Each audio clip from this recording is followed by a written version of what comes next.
Уезер хорзнарм бастакта, эфирин алавард кавун растак. Найсанкурт арбацит, республика экономика размацада министрадма. Салдар фарстая рациста мах экономика министр какой-то Геннадима. Геннадий Герсанович, во-первых, я хотела бы вам сказать слова благодарности, что вы согласились мне дать интервью по вопросам сельского хозяйства, по актуальным вопросам. Теперь вот, чтобы как-то началась наша беседа, я бы хотела вас спросить. Вот недавно вы были в командировке в Республике Нагорный Карабах. В этой поездке что вы для себя вынесли, вот именно касательно сельского хозяйства? Республика Арцах, Нагорно-Карабахская республика, да, это в какой-то мере уникальное государственное образование. Это республика, историческая судьба которой во многом аналогична республике, государству Алания, в котором мы сегодня проживаем. И политические, экономические, социальные проблемы во многом перекликаются, хотя и есть, конечно, существенные различия. Что касается заданного вами вопроса о производстве зерна, продовольственной пшеницы и так далее, то Нагорно-Карабахская республика полностью закрывает свои потребности в производстве продовольственного зерна. Отчасти это потому, что выхода, если так рассматривать с геополитической точки зрения, да, и с экономической точки зрения, во многом это обусловлено тем, что братская для Карабаха Армения, она тоже не является таким вот существенным производителем зерна и не в состоянии обеспечивать еще и Карабах. Но в Республике Арцах приспособились к этим условиям и полностью закрывают, как я уже говорил, свои потребности в производстве пшеницы и, соответственно, хлеба.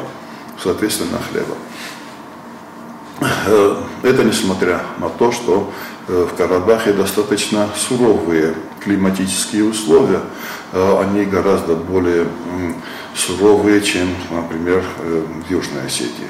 Это и они и по высоте над уровнем моря на 3 сотни метров, где-то сотни метров выше, чем Южная Осетия. У них очень тяжелые почвы. При этом, безусловно, не отказываясь от других отраслей, подотраслей сельского хозяйства, животноводства, виноградарства и плодоводства и так далее, да, вот, они ни в коей мере от этого не страдают. Более того, растениеводство, оно является существенным фактором развития, в том числе и животноводства крупного рогатого, мелкого рогатого скота, свиноводства и так далее, и тому подобное. Вот у них достаточно развиты и остальные подотрасли, но я хочу подчеркнуть именно обеспеченность Карабаха собственным хлебом. Это делает его в значительной мере независимым от внешних факторов, которые для Нагорного Карабаха она до сих пор не признана Нагорно-Карабахская республика, не признана даже Республикой Армения в качестве независимого государственного субъекта. Вот. Но реальную независимость, да, они уже благодаря хотя бы этому фактору, да, они себе уже обеспечивают. Мы должны бороться как республика, как государство, тоже за свою продовольственную независимость, так как мы тоже прожили блокадные тяжелые годы, и мы большей частью всегда опирались на собственное производство сельхозпродукции, в том числе первым долгом зернопроизводство, которое связано и с животноводством, и со всеми другими отраслями. Благодарю вас за вопрос.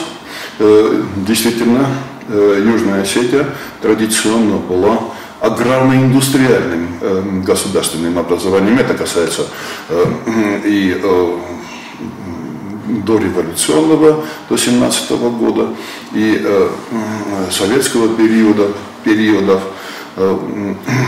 Южная Осетия обрабатывала перед распадом Советского Союза 17 тысяч гектаров пашни. В основном это были зерновые, реже зернобобовые и реже плодоводство, виноградарство. Да. Но это самое достаточно сказать, что вот те рассуждения о том, что зерноводство у нас не перспективно, и такое мнение бытует на очень многих уровнях, да, и даже вот в научной среде. Вот. Эти разговоры, я думаю, не имеют под собой никаких оснований. Достаточно сказать, что в советский период все зерно, производимое в Верицкой зоне Знаурского района, грузинскими республиканскими властями выметалось подчистую, все выводилось, даже не оставляли семенного материала. И это при том, что вообще-то животноводство в Грузии было развито достаточно слабо.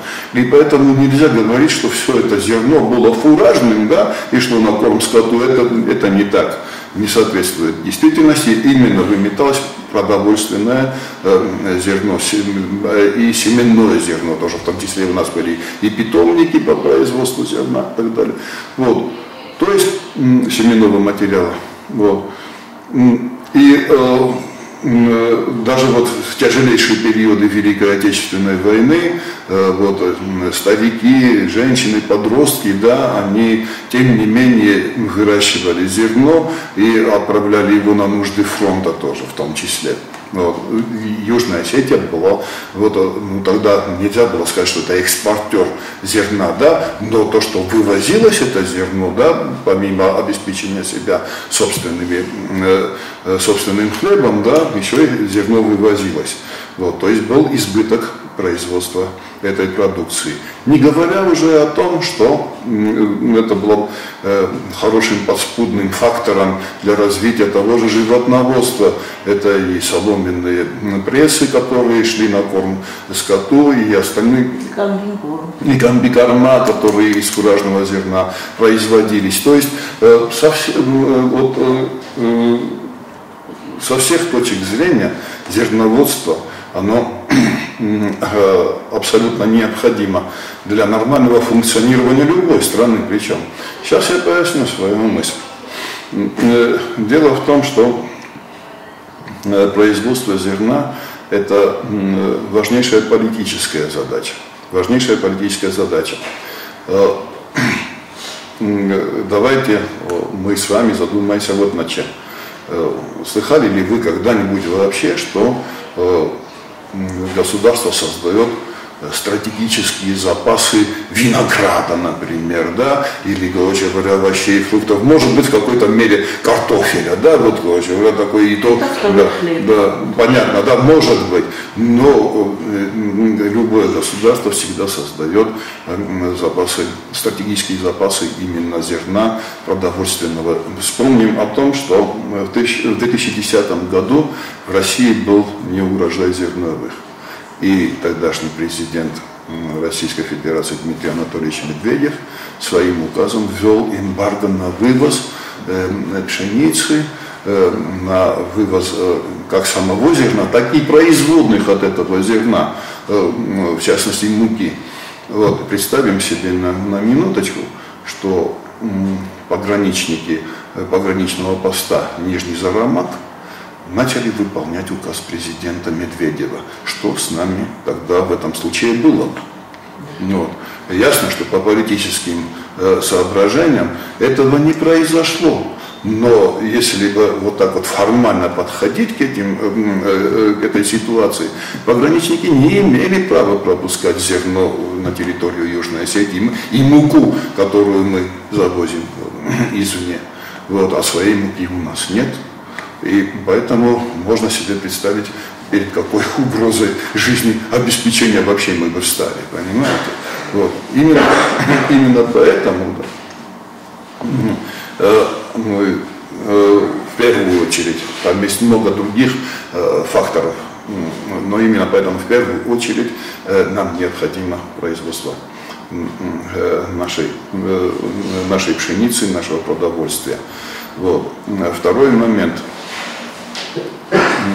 Дело в том, что производство зерна, оно жизненно необходимо для сельского населения нашей республики. Это тот фактор, который мог бы воспрепятствовать оттоку населения из наших сельских районов. Плодовые, виноград, даже овощи, да, не могут являться заменой хлеба. Да, наше предприятие хлебобулочных изделий поставляет хлеб в районы республики, но надо иметь в виду, что денежные ресурсы граждан на селе, они весьма ограничены.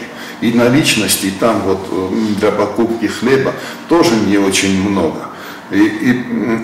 А зато, если бы функционировала, и мы с вами об этом еще поговорим, своя мельница, где население могло бы элементарно смолоть свое зерно и получить средства к существованию в виде хлеба, да, вот этой ситуации у нас нету, и это тоже наносит серьезный урон как экономической ситуации в целом республики, так и демографической ситуации по районам, откуда идет отток населения.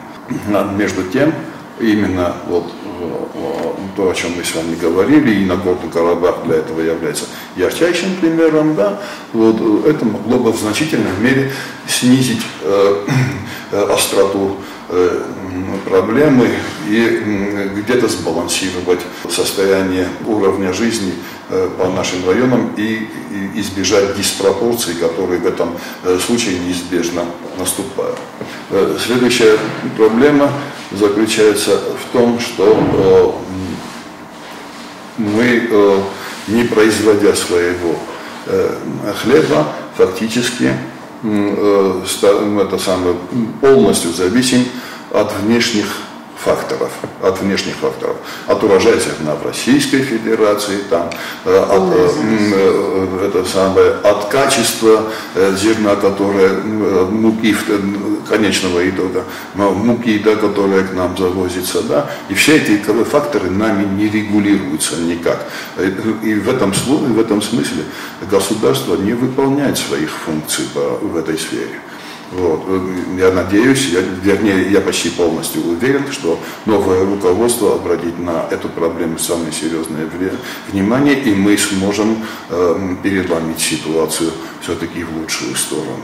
В зернопроизводство вложен труд тысяч и тысяч людей, сельских жителей. При этом вот 90% наших механизаторов всегда было задействовано именно в зернопроизводстве. И это развитие собственных кадров механизации. Теперь, раз вы затронули вот вопрос собственного производства муки, у нас был по тем параметрам того времени вполне нормально работающий заготовительный комбинат, завод зерно. Ну, база хлебопродуктов или да, хлебоприемное предприятие. Хлебоприемное предприятие. И это было государственным базовым предприятием народного хозяйства Южной Осетии во все времена и во время войны. Все это был нашим национальным объектом. Вот как вы смотрите на то, что вот этот объект в 2011 году под видом того, что там будет перестроено, реорганизовано значит, комплекс перерабатывающих производств, этот хлебоприемное предприятие было уничтожено и ликвидировано. И как министр экономического развития вы считаете нужным, чтобы восстановить нашу мельницу, нашу комбинкормовую линию. Эта проблема, на мой взгляд, весьма болезненна. То, что у нас нет в республике ни одного действующего мельничного комплекса, это обстоятельство делает невозможным решение очень многих и социальных, и экономических, и даже политических задач. Важен результат. Благими намерениями вымощена дорога, вы знаете куда, в ад, да, вот так вот. Были благие намерения образовать комплекс перерабатывающих производств. Были выделены туда средства, довольно значительные по югостинским меркам. Да. Этот комплекс перерабатывающих производств так и не был задействован, финансирование не было доведено до конца, и этот комплекс так и не начал выпускать никакой продукции. Важен результат, в данном случае резко отрицательный. Резко отрицательный. Я уже говорил вам, отвечая на предыдущие вопросы, я могу сказать вот что. Нужна государственная политика в решении этого вопроса, а это решение этого вопроса, на мой взгляд, заключается в создании технологической цепочки. Хлебороб, далее мукомол, далее пекарь, да, и потом уже потребитель. Вот если этой технологической цепочки не будет создано, да, то в этом случае мы будем опять же продолжать оставаться полностью зависимы от внешних факторов, да, от ввозимой муки. Надо вам сказать, что в этом году рекордный урожай зерновых в Российской Федерации от 130 до 140 миллионов тонн зерна, но продовольственной пшеницы из них где-то 45-50 миллионов тонн, не более. Вот. И мы должны быть, а мы в свою очередь должны быть уверены, и мы можем, и если мы будем производить свое зерно, тогда мы можем контролировать его качество. И мы можем тогда в этом случае, да, работать на нашего потребителя, будучи уверенным, что наш народ потребляет продукцию самого высокого качества, которая избавит его от многих болячек. Технологическая цепочка, она важна для создания вообще агропромышленного комплекса. Это касается, кстати, не только зерна, но это касается и производства плодовых, которые могли бы приниматься профильными предприятиями и выпускать, опять же, экологически чистую продукцию. Да, вот так вот. Это касается и переработки мяса, молока и так далее и тому подобное. Если такие предприятия будут созданы, да, в этом случае, опять же, Южная Осетия является территорией, которая пока экологически чиста. Вот. И есть возможность производить на этой территории продукцию с пометкой био и эко. Вот. Если мы научимся это делать, мы сможем контролировать и развитие нашего агропромышленного комплекса, соответственно, и экономики, ведь агропромышленный комплекс является важной составной частью общего народно-хозяйственного комплекса. Вот. Пока же мы на данный момент, покупая каждый день хлеб, причем неважно, производство югостинского предприятия хлебобулочных изделий или то самое мини-пекарен, которые производят кавказский лаваш, да, мы все, покупая эту продукцию каждый день, мы субсидируем Ставропольский мукомольный завод. Все наши деньги, короче говоря, в конечном счете работают на это предприятие.